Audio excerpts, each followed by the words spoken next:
अनुगुल रे तीन केन्द्रमंत्री सभारे सांबादिक मानक 500 टंका लांच प्रदान करा जायतिबा घटनार खोलताड़ आरंभ होईछि।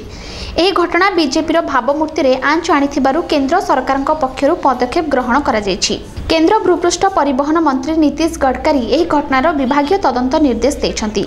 सांबादिकंकु लांच देबा पई केउ परिस्थिति रे किए निष्पत्ति नेले से नै विभागीय उच्च पदस्थ अधिकारी तदंत करी सरकारंकु रिपोर्ट देबे। आज बीजेपी राज्य उपसभापति समीर महांती एने गणमाध्यम को सूचना देछन्ति। यह एक सरकारी कार्यक्रम थिबारु एथिरे दलर किछि भूमिका नाही बोली राज्य बीजेपी पक्षरु कहा जायछि। सेपटे लांच प्रसंग रे उभय बीजेडी और बीजेपी को भर्सना करछन्ति उत्कल भारत महासचिव महामेघवाहन ऐर खारबेल स्वाई। उभय दल क्षमता हासिल पई गणमाध्यम को किनिबाकू उद्यम करुछन्ति बोली से आरोप लगाइछन्ति। एही परिप्रेक्षी रे पूरी घटनार गुमर खोलिछन्ति खारबेल। से कहते पुरी रे भी एभली घटना होइथिला। सांबादिकों को लांच दिया जिबा कथा एक संवेदनशील प्रसंग होइथिबारु से एहाको दिल्ली पर्यंत नैथिले।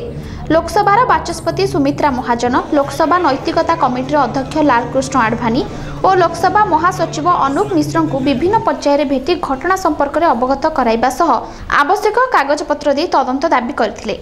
बारंबार एने एही तीन जन को जोगाजोग करथिले किंतु केही पदक्षेप नै नथिले कि उत्तर देई नथिले।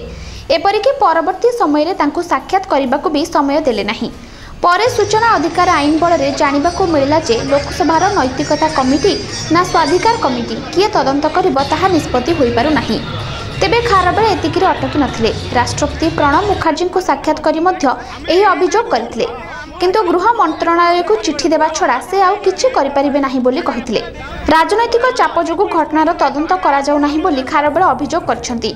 सेतेबेले बीजेपी पक्षरु ओडिसा रे एही टंका बंटा कथार विरोध करा जायतिला। बाचस्पति और नैतिकता कमिटीर अध्यक्ष दुहे बीजेपीर किंतु बीजेडी सांसदों अन्याय विरोध में सेमाने कार्यानुष्ठान ग्रहण कले नहीं। तेणु चारित्रिक दृष्टि उभय दल मध्य कौनसी पार्थक्य नहीं बोली खारबेल कहिसंती। Anugul camera person Devraj Jagannath Agarwal report metro TV.